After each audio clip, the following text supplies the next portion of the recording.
مولانا اقبال قریشی صاحب کے بیانات اور وظائف کے لیے وظائف الصالحین ٹی وی کو سبسکرائب کریں۔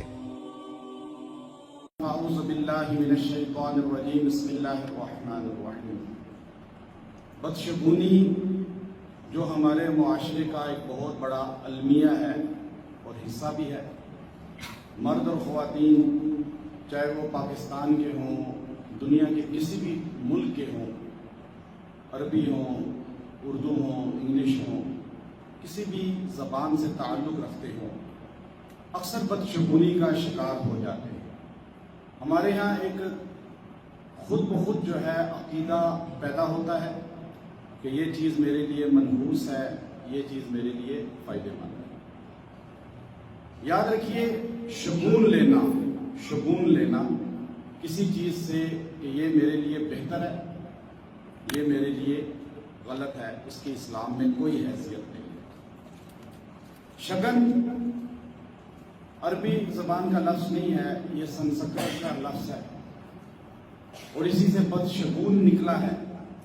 فال آپ کہتے ہیں، فال نکلوانا، فال نکلوائیں میری کیسی فال ہے، یہ سب اسی معنی میں آتا ہے کہ کسی چیز سے بہتری تلاش کرنا۔ عربی زبان میں اس کو یتیر کہتے ہیں یا طویر کہتے ہیں۔ عربی میں اس کو طویر اس لیے بولا جاتا ہے کہ عرب کے لوگ پرندوں سے شگون لیتے تھے۔ جب یہ سفر کرتے، صبح نکلتے گھر سے یا کسی کام کا ارادہ کرتے، تو صبح صبح پرندوں کے گھونسلوں کے پاس جاتے، کھڑے ہو جاتے۔ اگر گھونسلے سے پرندہ یوں باہر نکلتا اور دائیں طرف کو اڑتا ان کے، تو وہ کہتے یہ کام کرنا چاہیے، یہ ہمارے لیے بہتر ہے۔ اگر پرندہ بائیں طرف کو اڑتا تو کہتے نہیں، یہ کام چھوڑ دو، یہ کام فائدہ مند نہیں ہے۔ پرندوں کی آوازوں سے بھی، کوا گھر پہ بولا، کبوتر آ کے بولا، مینا آ کے بولی، فاختہ، الو، اب یہ پرندوں کی آوازوں سے بھی وہ عرب کے لوگ شگون لیتے تھے، فال لیتے تھے، اور زمانہ جاہلیت سے چلا آ رہا تھا۔ اور وہی چیزیں آج ہمارے اندر موجود ہیں۔ تو عربی میں اس کو طائر بولا جاتا ہے۔ قرآن پاک کے اندر بے شمار جگہوں پہ یہ الفاظ موجود ہیں کہ جب نبیوں کی قوموں پہ حالات آتے تھے، مشکلات آتی تھیں، اللہ کی طرف سے پکڑ یا عذاب آتا تھا، تو اپنے گناہوں کی طرف نظر دوڑانے کے بجائے وہ نبی کو منحوس نعوذ باللہ یا بدشگون کہہ دیتے تھے۔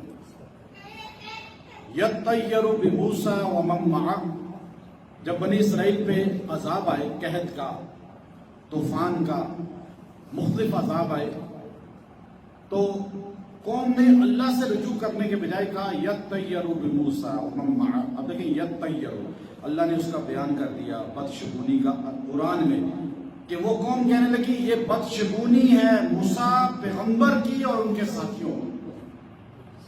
جب سے وہ مصر میں آئے ہیں، ہمارے پہ حالات شروع ہو گئے۔ اب یہ آج میں آپ کو بتاؤں گا کہ بدشگونی کو کیسے اپنے دل سے نکالا جائے۔ جب انسان بدشگونی کا شکار ہو جائے، انسان ہر بات میں فال نکالنے کا عادی بن جائے اور ہر چیز میں نحس اور سعید کی تلاش میں لگ جائے، تو قرآنی عمل ہے جس سے انسان بچ سکتا ہے بدشگونی سے۔ حضور صلی اللہ علیہ وسلم نے اس کی سختی سے نفی فرمائی جو زمانہ جاہلیت میں چلا آ رہا تھا۔ آپ صلی اللہ علیہ وسلم نے فرمایا، بخاری شریف کے اندر حدیث ہے، میری امت کے 70,000 انسان بلا حساب کے جنت میں داخل ہوں گے۔ فرمایا یا رسول اللہ، وہ 70,000 کون سے ہوں گے جن سے حساب ہی نہیں ہوگا؟ آپ نے فرمایا وہ لوگ ہیں جو جھاڑ پھونک پر یقین نہیں رکھتے، بدشگونی فال نہیں کرتے، اللہ پر توکل کرتے ہیں، یہ بغیر حساب کے جنت میں داخل ہو جائیں گے۔ بعض لوگوں نے کہا کہ دم کروانا جھاڑ پھونک ہے، نہیں، قرآنی آیات کا دم کروانا جھاڑ پھونک نہیں ہے۔ آپ شرکیہ کلمات، ایسے طلسم، ایسے جو ہے طلسم پڑھنا جس کی وجہ سے انسان کا عقیدہ خراب ہو، اللہ سے توکل ہٹے، وہ شرک میں آتے ہیں، جھاڑ پھونک میں وہ آتے ہیں۔ اب حضور صلی اللہ علیہ وسلم نے یہ الفاظ ارشاد فرمائے۔ دوسری حدیث ہے، اس کے اندر آپ صلی اللہ علیہ وسلم نے فرمایا، ترمذی شریف کی حدیث ہے کہ الطیر شرک، یہ فال لینا بھی شرک ہے۔ انسان بدشگونی جو لیتا ہے کہ میرا رستہ صبح صبح بلی کاٹ گئی کالی، اب جو ہے میرے لیے سفر صحیح نہیں ہے، یہ کام صحیح نہیں ہے، میرے جو ہے آنکھ پھڑک رہی ہے، میرے لیے مصیبت کوئی آنے والی ہے۔ اب جو ہے انسان کہتا ہے کہ کوے بول رہے ہیں کوئی آنے والا ہے۔ ایسی عجیب و غریب کہاوتیں ہیں۔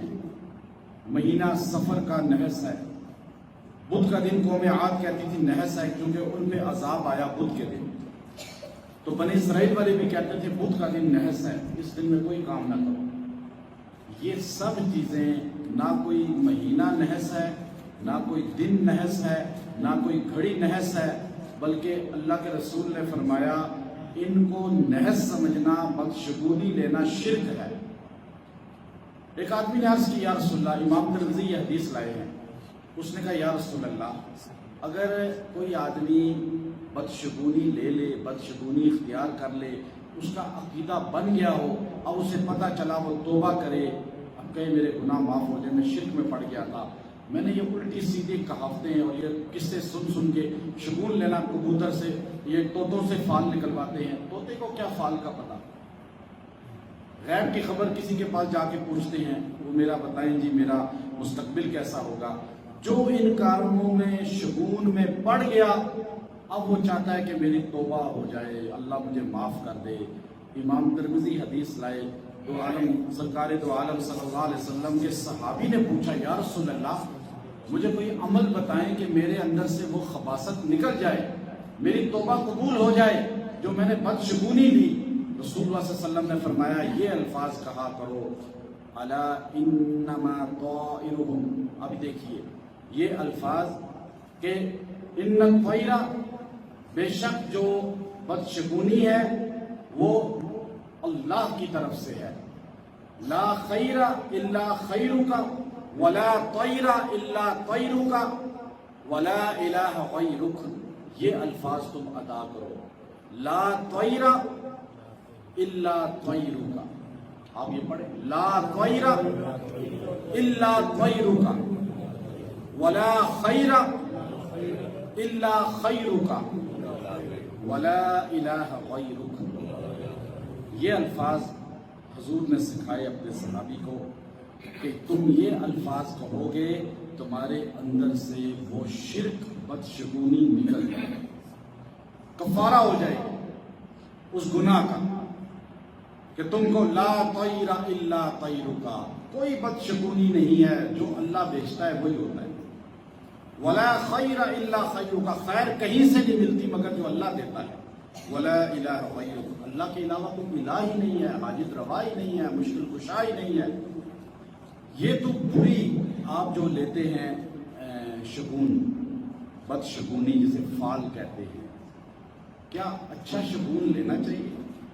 اس پر الگ حدیث ہے۔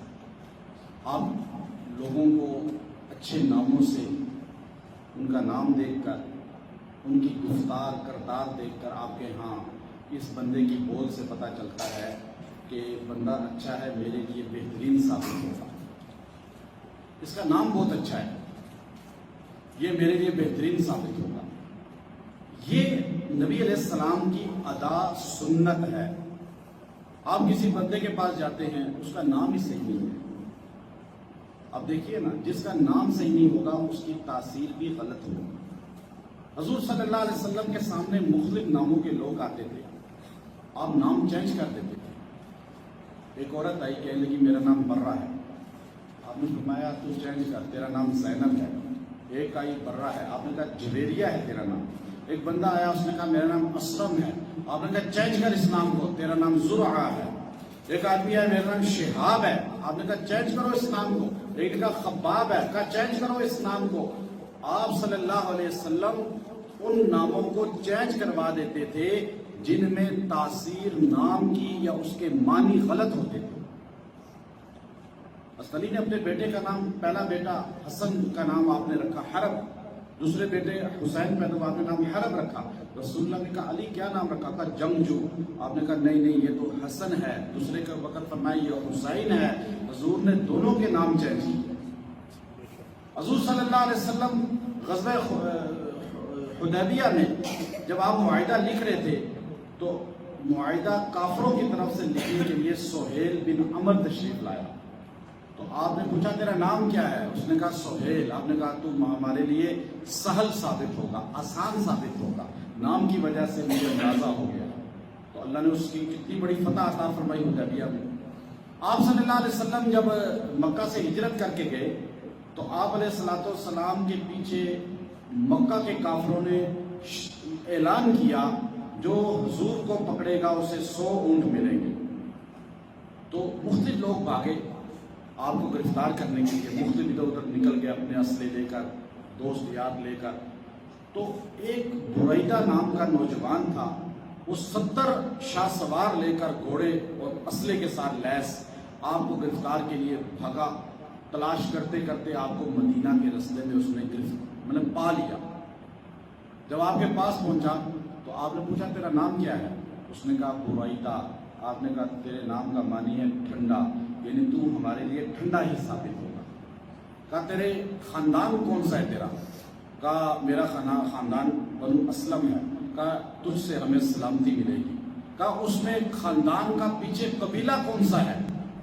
قبیلے کا تیرا جو ہے اس کا جو ہے سہم کا سہم تیر کو کہتے ہیں, تیرا تیر ہم سے رک جائے گا. اب وہ خاموشی سے واپس نہیں ہوا بلکہ 70 کے 70 مسلمان بھی ہو گئے. تو اللہ تعالیٰ نے ناموں میں تاثیر رکھی ہے. حضور صلی اللہ علیہ وسلم نام اچھے رکھنے کا حکم فرماتے تھے. اگر بدشگونی ہوتی ہے تو غلط نام میں ہوتی ہے جس کا معنی آپ کو نہیں پتا. لوگ آج نام رکھتے ہیں ہندوؤں کے ناموں پہ, پتہ نہیں انگریزوں کے ناموں پہ, بچوں کا عجیب و غریب نام. صحابہ کے ناموں پہ رکھیں تو تاثیر وہی داخل ہوگی. حضرت سعید بن مسیب رضی اللہ تعالیٰ عنہ تابعی ہے, وہ فرماتے ہیں کہ میرے دادا حضور صلی اللہ علیہ وسلم کی خدمت میں آئے. میرے دادا جب حضور کے پاس آئے تو حضور نے پوچھا تیرا نام کیا ہے؟ اس نے کہا حزن. آپ نے فرمایا اس کو چینج کر دے, سہیل نام رکھ لے اپنے. اس نے کہا یا رسول اللہ میرے باپ نے میرا نام بڑی محبت سے رکھا تھا, مجھے خواہش ہے کہ میرے باپ کا نام رہے. آپ نے کہا چلو ٹھیک ہے. حضرت سعید کہتے ہیں, حزن کہتے ہیں پریشان حال کو, ہمارے خاندان میں پریشانی کبھی ختم نہیں ہوئی, ہمارے دادا کے نام کی وجہ سے آج پورا خاندان ہر وقت پریشان رہتا ہے. تو ناموں کی کتنی بدشگونی ہے, وہ نہیں دیکھتے. تو ہم شگون لیتے ہیں ستاروں سے کہ ستارے ہمارا کون سا سٹار ہے. یہ حرام ہے, شرک ہے. اخبار میں جو سٹار آتا ہے کوئی حال نہیں بتاتے. یہ اندازہ ہے ہندوؤں کا جو آپ کو اس کاموں میں لگا دیا. کبوتر, بلی اور اسی طرح جو ہے پرندوں کی آوازیں یا آم کا پھڑکنا, اس طرح لوگ جوتا لٹکا لیتے ہیں گاڑیوں پہ اور کہتے ہیں جی جھولے لال کا جوتا, یا اس طرح مختلف چیزیں. یہ سب حرام ہے, شرک ہے. نہ جوتے سے نحوست ٹلتی ہے, نہ جو ہے کوئی اور چیز لٹکانے سے, نہ کڑا باندھنے سے, نہ پٹا باندھنے سے, نہ ہاتھ پہ دھاگا باندھنے سے. یہ سب چیزیں شرک میں آتی ہیں. اب اگر آپ کے دل سے یا آپ کے بچے کے یا آپ کے خاندان کے کسی فرد کے دل میں یہ چیزیں راسخ ہو چکی ہیں, نکل نہیں رہی, اس کے لیے عمل سن لیجیے. آپ یہ اس بندے کو یا خود یہ وظیفہ آپ نے کرنا ہے. قرآن پاک کی یہ آیت ہے الا انما طائرهم عند اللہ, یہ جملہ اتنا بس. آپ سارے پڑھیے الا انما طائرهم عند اللہ. یہ کتنا آسان جملہ ہے. الا انما طائرهم عند اللہ. خبردار بے شک بدشگونی وہ ہے جو اللہ کی طرف سے آتی ہے. قرآن کہہ رہا ہے تمہارے معاشرے سے کچھ نہیں ملتا. تو یہ آیت کا حصہ سورہ اعراف کا ہے، 90 پارے کا ہے. آپ اس کو 70 مرتبہ پانی پہ دم کر کے پلائیں، کھلائیں اور دعا کریں یا اللہ میرے دل سے فلاں کے دل سے نکال دے یہ بدشگونی، یہ شرک کی کیفیات. اللہ انشاءاللہ یہ چیزیں خارج کر دے گا. وآخر دعوانا مولانا اقبال قریشی صاحب کے بیانات اور وظائف کے لیے وظائف الصالحین ٹی وی کو سبسکرائب کریں.